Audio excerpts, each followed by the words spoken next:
În ediția de astăzi m-am hotărât să aduc în fața voastră un subiect foarte important. Combaterea violenței domestice la nivelul comunității din Brasov, din regiunea Centrul și de ce nu din România. Cum putem face acest lucru? Prin implementarea unui proiect pe care l-am descoperit, nu întâmplător, un proiect internațional pe care l-am descoperit și care urmează să fie implementat și aici la Brașov. Este vorba de Centre de Justiție Familială. Despre ce înseamnă aceste centre, bineînțeles, și care sunt prerogativele, care sunt atribuțiile acestor centre și cum vor fi ele actori importanți, să spunem așa, în ceea ce înseamnă combaterea fenomenului, vom discuta în ediția de astăzi.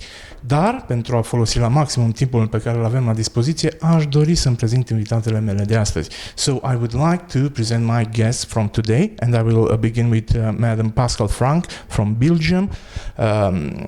Is the Vice President of the European Family Justice Centers in Europe. Thank you for accepting my invitation. And Madam Aleid, from the Netherlands, former director of Women's Shelters for Domestic Violence, expert from the European Union on the Istanbul Convention, and of course being part from the project in the Netherlands. Thank you for accepting my invitation. Thank you. So let's start with family justice centers, and I will ask Madam Pascale Franck, what is a family justice center? A family justice center is a one-stop shop wrap-around model where victims and their families of gender-based violence and domestic violence can come in and find all support they need on legal basis, on financial, housing, aggression and so on. So the main goal is to bring power again to victims so that they can leave the violent situation or the violence and empower them to have control back over their lives. As far as I understand, this is a new approach of dealing with this phenomenon at the European level. Yes, the first family justice centers are now like 15, 16 years old, but in many countries the development just starts now. And also in countries where there was already like 10, 15 years one center, it's now that they are going to develop more centers. So there is really a movement on the multidisciplinary one-stop shops. Madam Aleid, from your point of view, being an expert on the European Union level,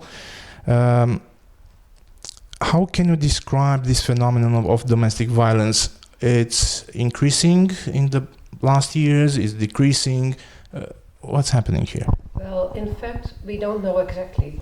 But of course there is research, and then the figures are really, really high and disturbing. And we don't see a decrease. We don't know exactly, because we know that violence within families often stays hidden until it's not possible to hide it anymore. So the exact number, of course, we don't know, but the figures are really, really high. A lot of women in all countries, and I think it's the same in Romania, experience in their lifetime forms of violence. Can be sexual violence, can be partner violence, all kinds of violence. So it's a very disturbing situation. So, what's the history of these family justice centers in the Netherlands? Well, in the Netherlands, we have a development into more cooperation, because coming from the shelter work, of course, you discover you cannot solve it on your own. Sheltering sometimes is necessary to have a safe place to be and to get support. But you need also action in the direction of the perpetrator. You need sometimes police or justice intervention. You need housing, you need economic resources. So it became very clear in the shelter work in the Netherlands that shelters alone are a necessary component, but they are not a whole story. So we developed different ways of working together, for example, for specific groups in a coordination with the police and the justice, and for another group in cooperation with youth healthcare, etc., etc. So the family justice centers in the Netherlands, they have a different forms, and they have everywhere different forms, but the core is that you have a network and partnerships, and that you work together to fulfill the needs of victims to make a future without violence possible. Yeah, I think I'm going on that youth healthcare and involving the younger generations in fighting this phenomenon. As far as I've noticed here in Romania, the younger generation, it's more active. It's a bit active than my generation, the millennial generation, in fighting different phenomena, including domestic violence. So I would like to ask you, Madam Franck, in the Belgians, how involved is the younger generation in fighting this phenomenon? It's coming up, but you see two streams. You see a more hardening idea about gender, and again a development in manosphere, which is with misogyny. At the other side, when I look at the teams we work with and the involvement of youngsters, you have indeed younger people and also younger men entering also to work in the Family Justice Center, or when they are within the police or so on, work there, take also up on gender-based violence. While like 20 years ago, gender-based violence and child abuse was soft sector called. That's not the case anymore. But you see those two streams at the main time, and this puts us in this decennium in a really specific position we didn't have before. Okay, so when we are talking about the younger generation, we are also talking about the using of the social media, because in the last years, as far as I understand, in the last years, social media has helped coagulating some fringe groups that enforce domestic violence in a form of or another, or physical or economical, etc., etc. What is the case in Belgium and the Netherlands with this algorithm effects? I don't know how to say. I think it's the same in all European countries, in all countries of the world, in fact. And of course, we see a high increase of all those digital ways, hate speech, and distributing photos without consent. But also in cases of domestic violence, a lot of combinations. Stalking starts physically and then it goes on afterwards digitally. So it's in fact a continuum. But the difference is that this goes faster and it goes deeper, and sometimes more people involved. It stays longer. So we have to deal, and it makes it more serious for a lot of young people, and especially young girls, and especially when they are, for example, migrants of part of a minority groups. They are really victims of those vastly increasing ways of having violence against women. And one of the things is that a law doesn't follow the evolution that quickly. When you look at stalking by social media, we see things that we know are very disturbing, but there is no law covering it already. And as soon as you have this law, which make time, it's another phenomena already there. So this leaves with this digital decennium or area, victims quite dependable upon mostly people at police and justice who understand the thing, but often they say, oh, but he's just in love. When you are sent every day photos, oh, he's in love, but the victim knows, okay, but he's controlling me. But put that in a lawsuit, that's very difficult. Of course, this is a very important question for me. How do you team up with the police, for example, with the law enforcement, with the prosecutors, either in the Belgiums or in the Netherlands? Because here in Romania, this podcast is under the comparison sign, if I could call it this way. In Romania, I've noticed in the last couple of years a kind of change, but it's a bit late if we talk about Romania being for many years member of the European Union. You see it you need action on several levels. To begin to engage police and justice, prosecutor's office and later on judges in a multidisciplinary approach. A very crucial thing is having a joint risk assessment. What we see in most countries, that there is a risk assessment done by the police, done by the social workers, perhaps in the medical field, but they don't connect. So everyone has a small piece of the puzzle and they don't see the complete picture.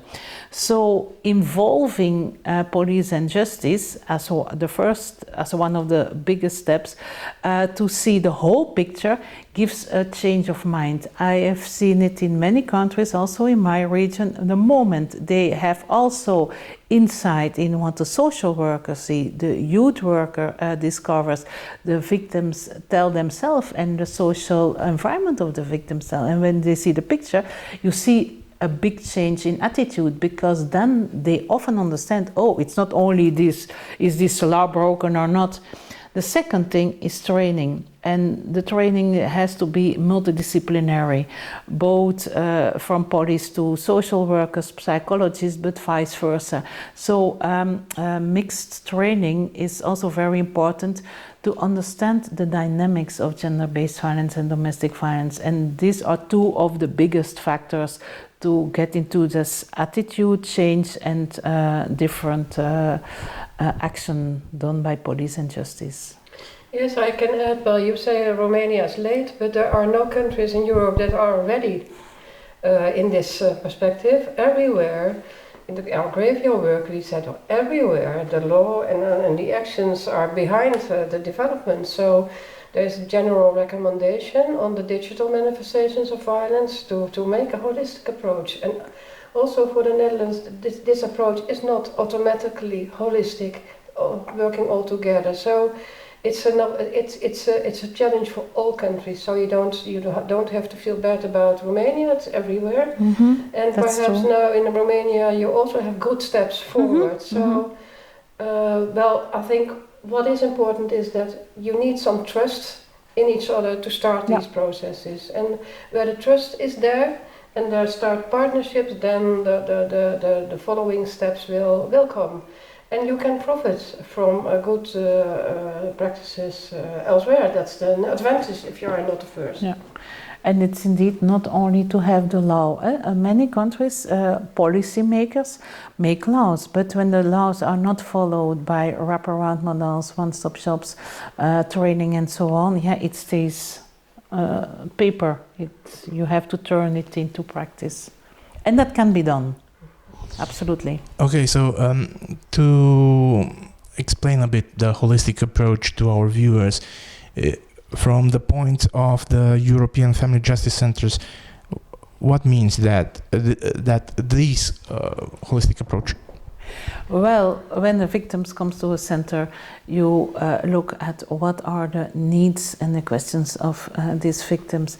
You look into the dynamics, because no case is the same as the other case. You really have to work custom-made, but also follow the rhythm of the victim. Often when police and justice are involved, there has to be there is a track, a pathway, and that has to be followed. But at the same time, they live together with their partner, their children. There is a social environment, there are financial things. There are much things that play a role. And having insight, being victim-centered, being trauma-informed, understanding why it takes sometimes so long or why it's so difficult to do the next steps. It's really important to understand this. And it's also about offender accountability, looking at who is doing what in this family, how does this dynamic work, and how we are going to work with the perpetrators, with people who act violently towards their partners.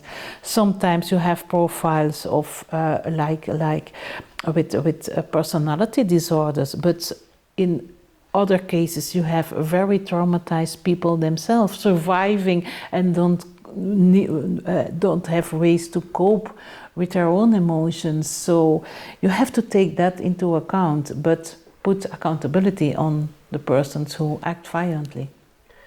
Yes, when we start on the other side, well, there are laws, and then there are policies, action plans, a national agency.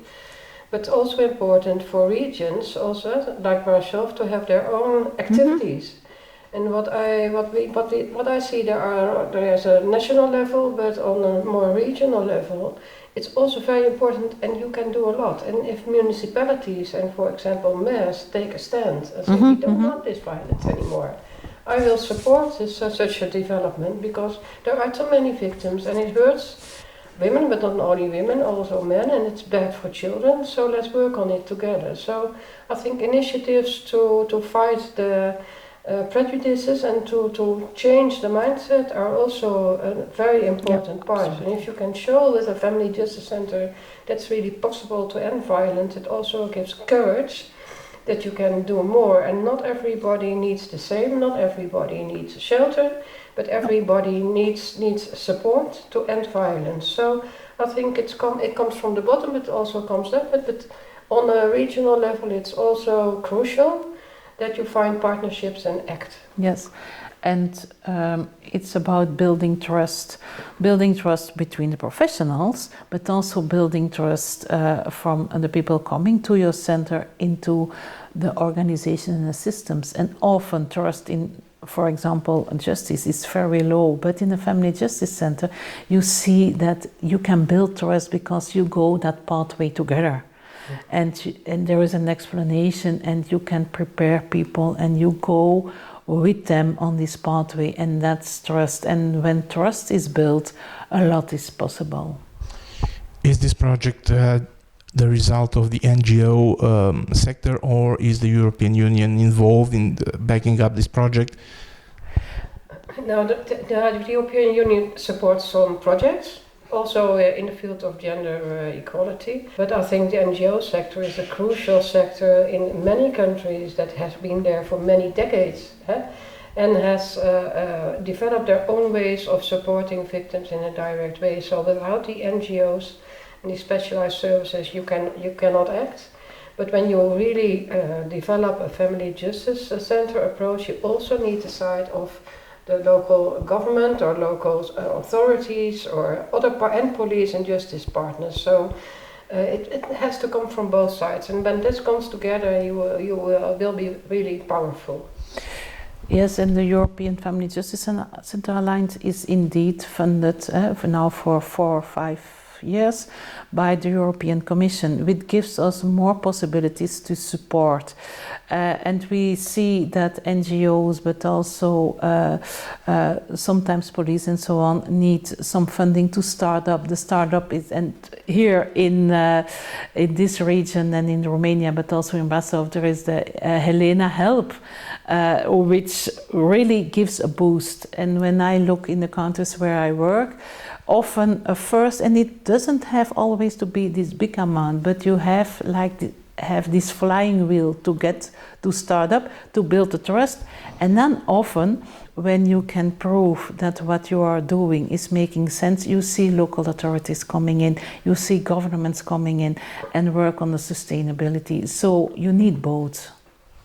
This was my next question. How do you manage to convince the policymakers, the local government members, to join the cause of fighting this phenomenon? In the end, by having results, showing results. Well, and the police, they know that the violence is there because they are often involved, and they have to go there to family and again and again and again, and they don't like it. And they don't know what to do more. So it sometimes makes them up saying, well, it doesn't help, let's what to do about it. When you can refer and you work together and you can see that it ends and in the situation improves, that's the way to prove that you can end violence, and more families where the violence has ended in the end. Okay. It's a powerful thing, and then the police says, well, we need this partnership because we don't want to go there every weekend. We know when there is an alcohol abuse every weekend, we know that we want the guy to go to a program to do better or to end the situation in another way. So you can start on a very practical level, showing that you can get results. When I look at our experiences working in many countries, my advice is always have local authorities in it from the very beginning. They will mostly take an attitude of looking, but when you involve them from the beginning and you have some results, they take ownership, because every politician, every policy maker want to have his or her legacy, and which is completely fine, but you have to offer them something. So, but having them from the beginning involved is quite a good step towards sustainability, because most policy makers, most politicians, most directors really want that where they put their efforts and their money has results, and that their community gets better, and tackling gender-based violence, domestic violence, and also child abuse is a big gain in this. This was my follow-up question.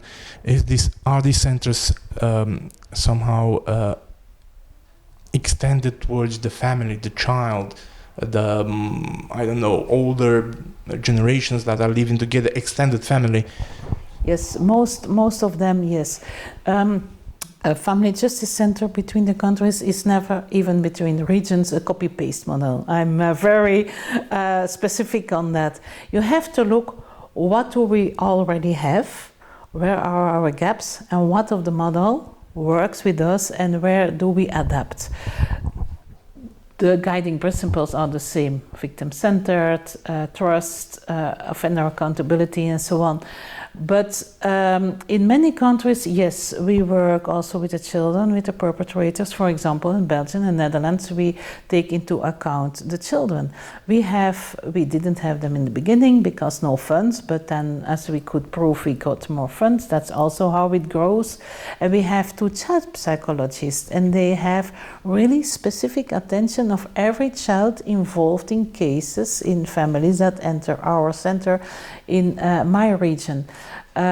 So it's very important, but also children not living under the same roof, grandparents, and sometimes you have families who live in community. You take into account the whole community because it's part of the dynamic. It's not, mostly it's not, sometimes it is, but mostly not just between 2 partners. You have the impact of the family, of their beliefs, cultural aspects, the way they were raised, the way they take part in society, and so on.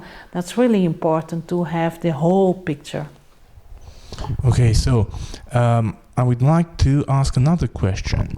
Romania in the last years is going on a change concerning the labor force. Many workers from non-EU state members are coming to Romania, including Ethiopia, Nepal, Pakistan, etc., etc.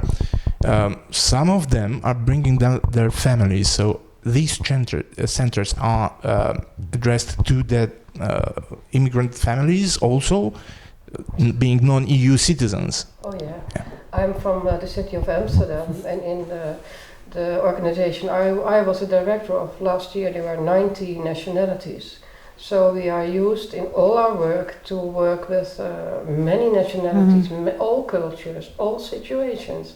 And in Romania it's less until now, but we are really used to it. And now you have modern ways to translate, etc., and to connect. But you have to be sensitive also on the cultural aspects and knowing what you're dealing with. But as Pascale already said, it's not copy-paste the same solution for everybody. You already have to work on a case-to-case basis, and you can do the same with people from elsewhere. But of course, maybe you need asylum lawyers or other specialties as well, because these migrants, labor migrants, they often are in a very vulnerable position. If they lose their labor, they perhaps lose their housing, etc., etc. So in the Netherlands, we see more people on the street, also women with children, which we never saw before. Yes, of course, you have to serve everybody. Okay, how was Romania chosen to be part in this network? Well, the people from Iași, the center of Iași, they reached out to us, and we started with a small funding and so on, and it just grew. They are doing amazingly work here in Romania. Yesterday we had a training in Bucharest, and I expressed, I work in many countries, and I never have seen a country that goes so fast and with so many things in their hands as Romania. I really admire how it's being done here. Also here in Brasov, when I see what's already in place to start for the further steps, it's really amazing. So I find Romania really an example of how you can take on things and move forward. Also in finding support, like by the HELENA HELP project, but you have to outreach to do it, to prove what you are doing and to take it in your hands, and that's happening here. Yeah, and to connect and to profit from experience elsewhere, because it's there and you can reach out and to find the support you need. But of course, funding, sustainable funding for many services in Romania, that's really a challenge. But developing a family justice approach which involves also police and local and regional authorities can maybe also support the funding in the end, because in the end you need sustainable funding as well. If you would like to improve something in the Iași Center, for example, in the activity of the Iași Center, what it would be?